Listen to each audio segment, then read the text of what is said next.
I've always said mid-December in the middle of a giant snowstorm is the perfect time to go live to Newark. Our pal Andrea McCarren from PenFed Digital joins Kelly and me because you are on a very special mission, Andrea. How is it going with the Wreaths Across America caravan?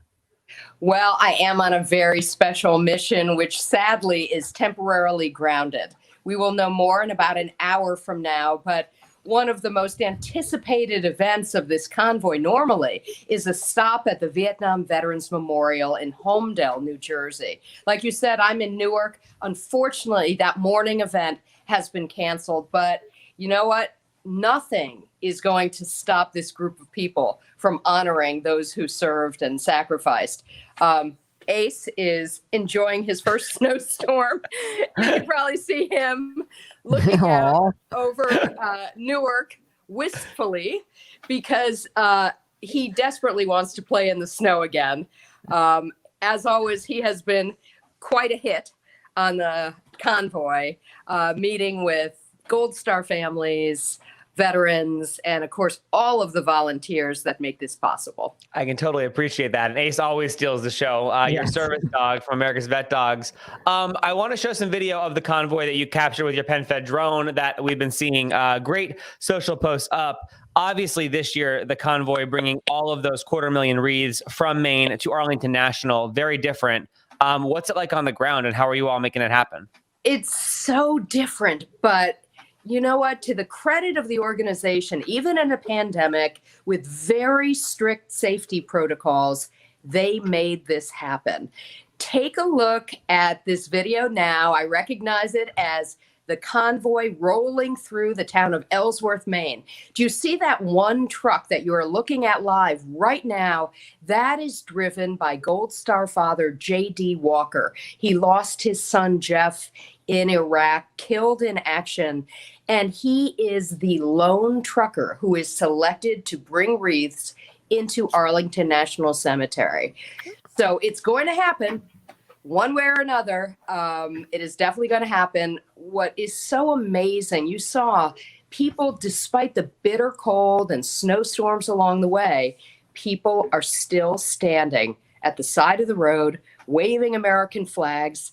And even on the overpasses, I can't wait for you all to come along on this convoy one year because you'll be driving along the highway through New England and then you just look up and there are fire trucks, there's citizens, everyone waving American flags. There's American flags draped hanging down from the overpasses. It's really amazing to see. Very, very inspiring. And, you know, who doesn't need inspiration right now?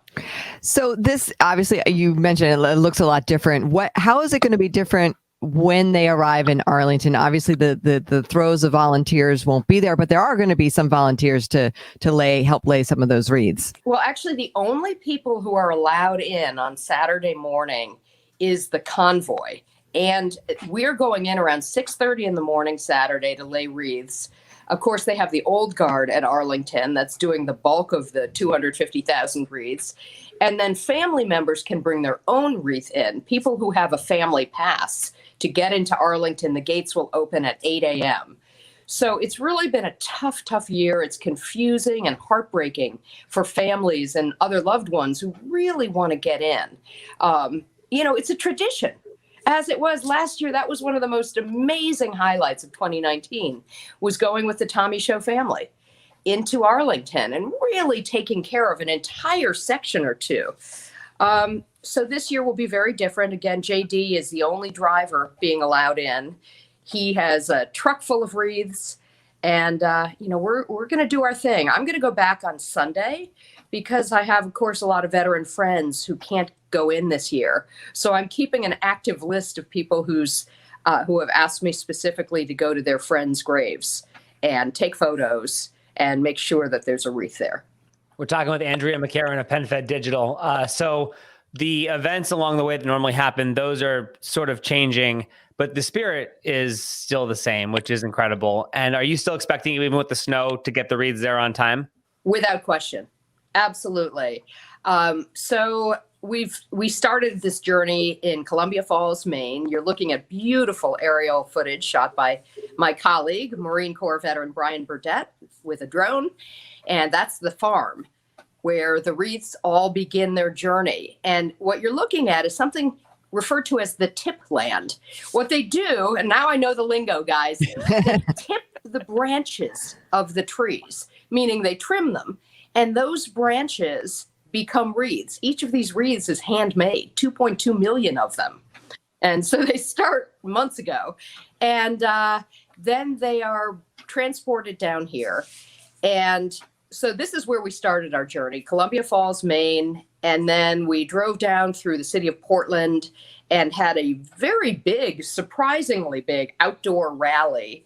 I say big only in that there were a lot of speakers. Really, people have been asked to stay home. Everyone's wearing a mask. We are just being incredibly cautious, but it was very, very cold. But that too was a real sight to see, with the fire boats, pumping water into the air. There were fireworks. There was a train that went by tooting its horn. I mean, the spirit of this, like you said, is still very much alive. From Portland, we went through the town of Worcester. I think you showed some of the aerial footage we had of that. The convoy, recall last year, I think it was at least 75 trucks, which was really something to see. This year it's one truck, but then a series of vehicles holding Gold Star families. Those are the families who have lost someone killed in action. You're taking a look at footage now from, I believe this, oh yes, this is my favorite footage. York, Maine, where schools are still open in Maine, by the way. They just have them on a staggered schedule.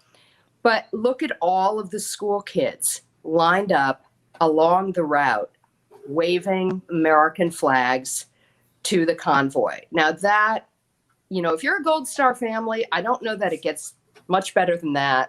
Of course, the mission of Wreaths Across America is remember, honor, and teach. And this is such a big part of the teaching. And you see that hand wildly waving. That is Susan Patton from Wreaths Across America Radio. She's yelling, "Kids, you're on the air. You're live on the radio. Thank you for being here."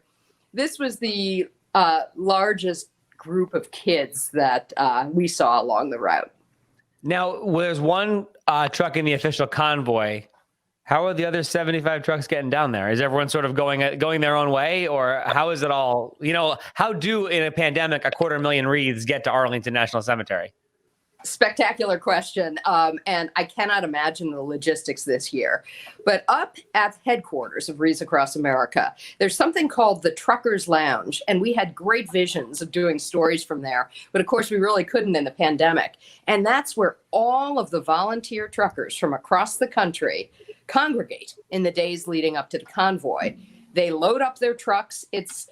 I'm trying to liken it to something where maybe a way station or like a drive-through car wash where the trucks drive through, the backs are opened up, and then just like lightning, people are loading those wreaths.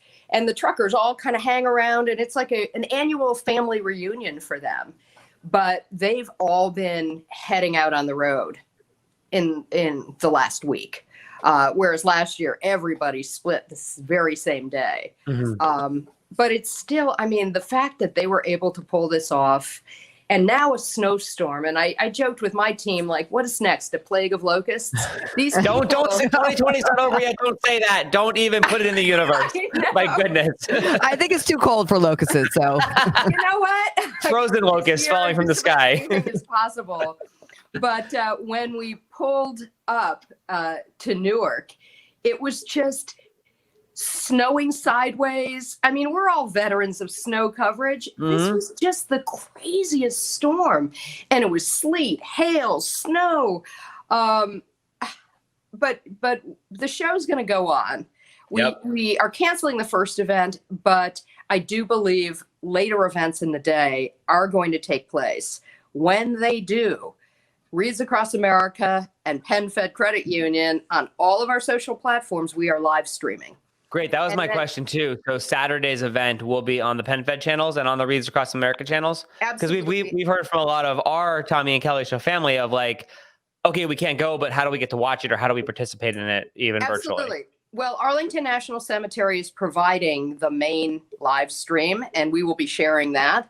But we'll also, like I said, be going in early morning with the convoy and capturing, some of the more poignant images, what we see. We also will be live streaming Friday night. Karen Worcester, the co-founder of Wreaths Across America, and James Skank, PenFed CEO, are going to co-MC an event in Northern Virginia at a hotel. And again, we can have 10 of us in the room. And then all the truckers and the Gold Star families will be in other hotel rooms watching it live. We're doing, normally, again, there'd be a gala, but this is just sort of a gratitude event where we're thanking all the participants, showing some video, talking about the highlights, obstacles overcome. I mean, it's very different this year, but it's still just as wonderful and incredible that it's been able to be pulled off. Live from Newark on the Wreaths Across America convoy, Andrea McCarren of PenFed Digital. Thank you for joining us this morning, and thanks for tying it all together and keeping the tradition alive. Thank you guys so much for your support. I look forward to seeing you on the road on the convoy next year. You can check out more on the PenFed Digital channels and the Wreaths Across America official channels. Andrea, thank you so much for joining us.